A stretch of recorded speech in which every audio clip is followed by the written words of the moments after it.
Hello children, एक बार फिर से स्वागत है हमारे यूट्यूब चैनल पे। आज हम बहुत ही इम्पोर्टेंट टॉपिक का डिस्कशन स्टार्ट करने वाले हैं। आज हम लोग confidentiality of information, that means confidential information के बारे में डिस्कशन करेंगे। तो first of all we try to understand what is confidential information. The information which can not be shared with others due to security concern is known as confidential information. यानी कि confidential information में वो सारी informations आ जाएंगी जो हमारा personal information है। जैसे आप लोग जानते हैं, आपका बैंकिंग डिटेल्स, आपका ऑनलाइन अकाउंट्स, आपका credit card number, debit card number, आपका बिजनेस डॉक्यूमेंट, आपका professional document, personal document, identity proofs, ये सब जो है आपका इम्पोर्टेंट और पर्सनल डेटा है। तो इसी को हम लोग जो है कॉन्फिडेंशियल इंफॉर्मेशन बोलते हैं। यानी कि अक्सर आप लोगों ने देखा होगा, आपका जो एटीएम पिन है वो कॉन्फिडेंशियल है। आप लोग जो ऑनलाइन बैंकिंग ट्रांजैक्शन करते हैं वो आपका कॉन्फिडेंशियल इंफॉर्मेशन है। ठीक है, आपका बैंकिंग स्टेटमेंट्स, प्रोफेशनल डेटा, आपसे संबंधित जो भी आइडेंटिटी प्रूफ्स है, ठीक है, ये सब जो है आपका कॉन्फिडेंशियल इंफॉर्मेशन है। तो ये हमारी रिस्पॉन्सिबिलिटी होती है कि हम कैसे अपने कॉन्फिडेंशियल इंफॉर्मेशन को क्या करें, प्रोटेक्ट करके रखें। अब आप लोग जानते हैं कि जैसे जैसे इंटरनेट का यूज बढ़ते जा रहा है वैसे वैसे ऑनलाइन एक्टिविटी भी क्या है, इंक्रीज कर रहा है। डेट मीन्स हमारा सारा इंफॉर्मेशन ऑनलाइन मोड में अवेलेबल है। तो इसी ये क्या है कि कहीं ना कहीं अगर ऑनलाइन मोड में अवेलेबल है तो हम लोग उसको किसी ना किसी कम्युनिकेशन चैनल, ठीक है, जैसे कंप्यूटर या मोबाइल फ़ोन से ही एक्सेस कर सकते हैं इंटरनेट के थ्रू। तो इंटरनेट के थ्रू क्राइम्स भी क्या हो रहा है, धीरे धीरे बढ़ रहा है। तो हम लोग कोशिश करेंगे कि जो हमारा ऑनलाइन डेटा है उसको किसी ना किसी तरीके से हम लोग क्या करें, प्रोटेक्ट करके रखें। इससे क्या होगा कि वो अनऑथराइज्ड या इलीगल हैंड्स में नहीं जाएगा। क्योंकि जो अनऑथराइज्ड पर्सन होते हैं, इलीगल पर्सन होते हैं, साइबर क्रिमिनल्स होते हैं, वो हमेशा हमारे डेटा का क्या करते हैं, मिसयूज करेंगे। इससे हमारा क्या होगा, पर्सनल से लेकर फाइनेंशियल लॉस तक हो सकता है। इसलिए हम जो भी डेटा हमारा ऑनलाइन है उसकी प्राइवेसी को मेंटेन करना, उसकी सीक्रेसी को मेंटेन करना, उसको सिक्योर रखना, ठीक है, ताकि उसका प्राइवेसी लीक नहीं हो, ठीक है, कोई उस डेटा के बारे में किसी को जानकारी नहीं हो, ये सब हमारी जिम्मेदारी है। ठीक है, तो कॉन्फिडेंशियल डेटा अगर इलीगल हैंड में चला जाता है, उसका प्राइवेसी लीक हो जाता है, तो कहीं ना कहीं इसका नुकसान आपको होगा।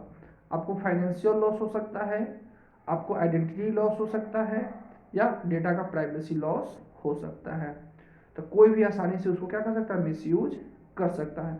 अब आप सोचिए, अक्सर आप एटीएम्स यूज करते होंगे, उसका जो नंबर है, उसका जो सीवीसी नंबर है या उसका जो पिन है वो कितना कॉन्फिडेंशियल होता है।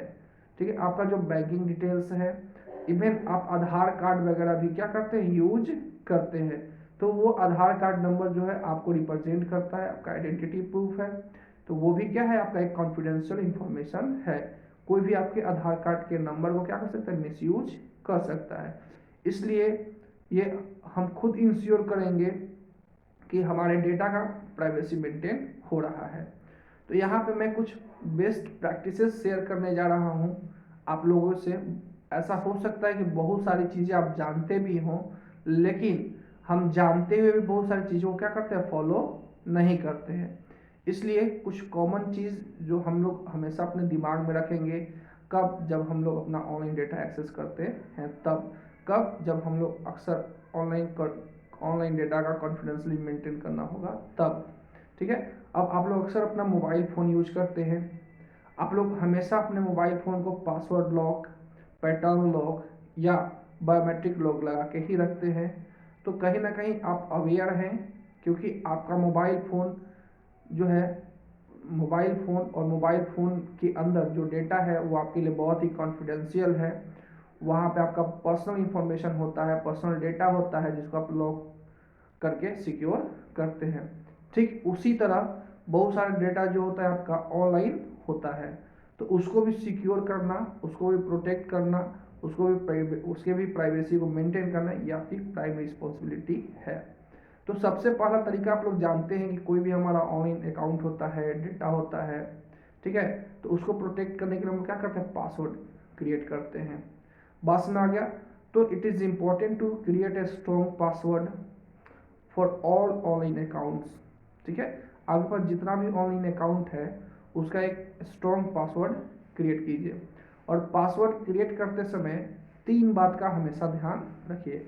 सबसे पहला, पासवर्ड का लेंथ, डैट मीन्स पासवर्ड का जो लेंथ है वो मिनिमम 8 कैरेक्टर का होना चाहिए, मैक्सिमम आप 12 to 14 भी रख सकते हैं, ठीक है। इससे ज़्यादा भी रख सकते हैं, क्योंकि जैसे आप अदर फील्ड्स में क्रिएटिविटी दिखाते हैं, ठीक उसी तरह पासवर्ड क्रिएट करते समय भी अपना क्रिएटिविटी दिखाइए। डैट मीन्स आप कुछ ऐसा पासवर्ड कंस्ट्रक्ट कीजिए that should be easy to remember but difficult to guess, crack and predict, ठीक है। तो पहला तो लेंथ पे ध्यान दीजिएगा। दूसरा जो है उसके कम्प्लेक्सिटी का मतलब क्या होता है कि पासवर्ड में जो है upper case, lower case characters, digits और कोई स्पेशल पंचुएशन मार्क्स जरूर रखिएगा, ठीक है। उसके बाद तीसरा चीज अनप्रिडिक्टेबिलिटी, यानी पासवर्ड जो होता है ऐसा क्रिएट कीजिए कोई उसको प्रिडिक्ट ना कर पाए, कोई उसका अनुमान नहीं लगा पाए, कोई उसको गेस नहीं कर पाए, ठीक है। अक्सर इसमें आप प्रिकॉशंस लीजिएगा, ठीक है, कि आप अपना पर्सनल इंफॉर्मेशन शेयर नहीं कीजिए, यानी पासवर्ड के फॉर्म में पर्सनल इंफॉर्मेशन कभी भी यूज मत कीजिएगा, ठीक है। उसके बाद हम लोग बात करेंगे दूसरा तरीका क्या है कि अक्सर आप जीमेल अकाउंट एक्सेस करते हैं या कोई भी ऑनलाइन अकाउंट आपका होगा तो मल्टी फैक्टर ऑथेंटिकेशन, इसका मतलब आप लोग जानते हैं कि आप अपने अकाउंट को यूजर आईडी और पासवर्ड से क्या करते हैं, सिक्योर करते हैं। तो यूजर आईडी पासवर्ड ही सफिशियंट नहीं है। बस में आ गया। कोई भी यूजर आईडी और पासवर्ड को क्या कर सकता है, ऑब्टेन कर सकता है, गेस कर सकता है। इस केस में आप अपने अकाउंट के साथ आप अपने मोबाइल नंबर को ऐड कर देंगे। इससे क्या होगा कि जब कभी भी आप लॉगिन करेंगे तो बहुत ही अच्छी बात है। और अगर कोई अनऑथराइज्ड पर्सन भी लॉगिन करने की कोशिश करेगा तो डायरेक्ट OTP, जिसका मतलब होता है वन टाइम पासवर्ड, आपके मोबाइल डिवाइस पे सेंड किया जाएगा। इससे क्या होगा कि आपका अकाउंट रैंडमली वेरीफाई हो जाएगा। अगली बात क्या है कि be suspicious of unsolicited mail. Unsolicited mail का मतलब क्या होता है कि अक्सर आप लोग देखते हैं, आप जब ऑनलाइन एक्टिविटी परफॉर्म करते हैं तो बहुत तरह का लिंक्स आता है, बहुत तरह का अननोन मेल्स अननोन सोर्स से आते हैं, उसमें लिंक्स होते हैं, ठीक है, बाद में उसमें अटैचमेंट्स होते हैं। तो इसको अवॉइड कीजिए, इसको इग्नोर कीजिए, इसको डिलीट कीजिए, ओपन भी नहीं कीजिए। बस में आ गया। कभी कभी क्या होता है कि बहुत तरह का एड्स आता है, पॉपअप्स आता है, आप अक्सर उस पर क्लिक कर देते हैं तो आप न्यू वेब पेज पे विजिट कर जाते हैं। तो वो वेब पेज देखने में एकदम क्या बोल सकते हैं आप, ओरिजिनल वेबसाइट की तरह लगा किसी नामी कंपनी का, लेकिन वो जो वेबसाइट्स होते हैं फेक होते हैं। वो क्या करेंगे कि आपका सारा पर्सनल इंफॉर्मेशन आपसे पूछेंगे, आप वहाँ पे एंटर कीजिएगा, क्योंकि आपको लगेगा कि हम ओरिजिनल वेबसाइट पे किसी नेम्ड कंपनी का या किसी नामी कंपनी के ओरिजिनल वेबसाइट पे हम लोग गए हुए हैं और अपना सारा इंफॉर्मेशन शेयर करते हैं। और फिर क्या करता है, वो उस इंफॉर्मेशन को कलेक्ट कर लेता है और फिर आपको रॉन्ग मैसेज भेजना स्टार्ट कर देता है। दैट मीन्स ये आपको मूर्ख बना सकता है। बात में आ गया, क्लियर। उसके बाद कभी कभी क्या होता है कि हमारे पास टेक्स्ट मैसेजेस भी आते हैं, ठीक है, टेलीफोनिक कॉल्स भी आते हैं। वो लोग आपसे ऐसे बात करेंगे जैसे they are the resource person of that company, ठीक है। They will ask you all the personal and sensitive information. वो लोग आपको मोटिवेट करने की कोशिश करेंगे, तो उनके झांसे में नहीं आना है, ठीक है, और कोई भी कॉन्फिडेंशियल इंफॉर्मेशन को शेयर नहीं करना है, ठीक है। तीसरा बात क्या है कि be aware of online posting. अक्सर आप लोगों के पास सोशल नेटवर्किंग साइट्स होता है, ठीक है, तो इस साइट्स पे आप क्या करते हैं कि ऑनलाइन पोस्टिंग करते हैं।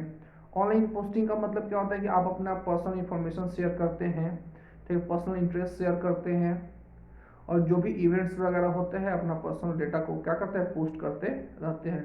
तो जो क्रिमिनल्स होते हैं वो आपके बारे में बहुत तरह का इंफॉर्मेशन इस ऑनलाइन पोस्टिंग से कलेक्ट कर लेते हैं और उसके अनुसार आपको क्या करेंगे, चीट करने की कोशिश करेंगे, ठीक है। उसके बाद आप अपना जो है, बहुत लोगों की अक्सर ये आदत होती है कि वो अपना लोकेशन शेयर करते हैं, तो लोकेशन कभी भी शेयर नहीं कीजिए, ठीक है, क्योंकि लोकेशन शेयर कीजिएगा तो कोई भी जो है आपको ट्रैक कर सकता है, इससे कोई भी मिस हैपनिंग हो सकता है। बस में आ गया, क्योंकि कभी भी किसी को अपना करेंट लोकेशन नहीं बताना चाहिए, इसके लिए आप जीपीएस ऑफ भी करके रख सकते हैं। उसके बाद है प्रोटेक्ट योर मोबाइल डिवाइस। आपको अक्सर याद होगा कि आप अपना सारा इंफॉर्मेशन अब आज के समय में मोबाइल डिवाइस एक्सेस करते हैं, क्योंकि ये पोर्टेबल होता है, आप कहीं भी इसको कैरी करके ले जा सकते हैं। तो आप अपने मोबाइल फ़ोन में तो सबसे पहला बात, आउटडेटेड सॉफ्टवेयर नहीं रखिए, क्योंकि जो आउटडेटेड सॉफ्टवेयर होते हैं वो सिक्योरिटी प्रॉब्लम क्रिएट कर सकता है। इसलिए अपने डिवाइस को हमेशा जो है अप टू डेट सॉफ्टवेयर से क्या कीजिए, प्रोटेक्ट कीजिए, क्योंकि जब हमारा सॉफ्टवेयर आउटडेटेड हो जाता है तो हो सके तो सिक्योरिटी अटैक हो सकता है, एक्सटर्नल सोर्स उस पर क्या कर सकते हैं, अटैक कर सकते हैं। इससे क्या होता है, साइबर क्राइम का जो रिस्क जो होता है ज़्यादा बढ़ जाता है, क्लियर। और जो आउटडेटेड सॉफ्टवेयर होता है, बहुत तरह का इंफॉर्मेशन जो होते हैं कि एक्सटर्नल सोर्स से क्या करते हैं, एक्सपोज कर देते हैं। बस में आ गया, तो आप ज़्यादा बेटर होगा कि ऑटोमेटिक अपडेट्स को ऑन कर दीजिए। इससे क्या होगा, जब कभी भी अपडेट्स अवेलेबल होगा तो आपका सॉफ्टवेयर क्या हो जाएगा, ऑटोमेटिकली अपडेट हो जाएगा, ठीक है। और नोटिफिकेशंस को जरूर ऑन करके रखिए, ठीक है, इससे पता चल जाएगा, क्लियर। क्योंकि जो सॉफ्टवेयर डेवलपर्स होते हैं उनको जैसे ही बग्स महसूस होता है, कोई एरर महसूस होता है, चाहे वो सिक्योरिटी से रिलेटेड हो, तो उसको क्या करते हैं, रेक्टिफाई करते हैं, उसको अपडेट करके आपको प्रोवाइड करते हैं। इसलिए आप अपने सॉफ्टवेयर को हमेशा क्या कीजिए, अपडेट रखिए। उसके बाद हम लोग डिस्कस करेंगे browse, engage in safe browsing, ठीक है। आपको पता है जब आप वेब ब्राउजिंग करते हैं, ठीक है, तो ब्राउजर ही क्या होता है, मेन मीडियम होता है जहाँ पर वेब पेजेस अपीयर होते हैं, ठीक है, क्लियर। डेट मीन्स ये मेन गेटवे होता है जहाँ पे आप कोई भी इंटरनेट एक्टिविटी परफॉर्म करते हैं। इसलिए आप हमेशा ध्यान रखिए कि आपका जो ब्राउजर है उसको हमेशा रेगुलर बेसिस पे अप टू डेट कीजिए, क्योंकि जो आउटडेटेड ब्राउजर होता है, ठीक है, वहाँ पे सिक्योरिटी गैप्स हो सकता है, तो कोई भी साइबर क्रिमिनल जो होता है इसका एडवांटेज ले सकता है और आपका डेटा एक्सेस कर सकता है। और जब कभी आप कभी किसी वेबसाइट पर विजिट करते हैं तो ये बात याद रखिएगा, ठीक है, कि बहुत सारा उस पर लिंक्स होता है, ठीक है, तो उस लिंक्स को कभी क्लिक नहीं कीजिए, क्योंकि आपको पता है कि आप किसी भी वेबसाइट पर विजिट कीजिएगा तो वो क्या करेगा, आपके पास कुकीज़ क्रिएट करेगा, ठीक है। तो कुकीज़ क्या करेगा, आपके ब्राउजिंग हैबिट्स को ट्रैक करेगा। बस में आ गया। और कभी कभी बहुत सारे वेबसाइट जो होते हैं वो स्पाईवेयर्स को भी क्या करते हैं, आपके सिस्टम में सेटअप करने का काम करते हैं। तो स्पाईवेयर्स जो होते हैं वही ट्रैकिंग सॉफ्टवेयर्स होते हैं जो आपके ऑनलाइन एक्टिविटी को, ऑनलाइन बिहेवियर को ट्रैक करता है और किसी एक्सटर्नल सोर्स के पास क्या करता है, सेंड करने का काम करता है, ठीक है। उसके बाद कभी भी आपके पास जो फ्रीक्वेंटली पॉपअप्स आते हैं उसको ओपन नहीं कीजिएगा। अगली बात हम लोग करेंगे तो use safe site to surf the internet, यानी कि आप हमेशा जो है एक सेफ साइट का यूज कीजिए, ठीक है। सेफ साइट का मतलब क्या होता है कि आप अक्सर देखते होंगे कि किसी वेबसाइट पे विजिट करते होंगे तो उसका यूआरएल जो होता है HTTP से क्या होता है, स्टार्ट होता है। तो वो वेबसाइट रिस्की हो सकता है, ठीक है, फेक हो सकता है, उस पर कभी भी बैंकिंग ट्रांजेक्शन नहीं कीजिए। पास में आया। तो कभी भी जो है आप इस बात का ध्यान रखिए, स्पेशली का आप जब ऑनलाइन ट्रांजेक्शन्स करते हैं, पेमेंट करते हैं, तो आप देखिए अच्छे से कि उस वेबसाइट का जो यूआरएल है HTTPS से स्टार्ट है या नहीं। अगर HTTPS से स्टार्ट है तो वो एकदम सिक्योर वेबसाइट है, ठीक है, वहाँ पर पेमेंट करना क्या है, सुरक्षित है।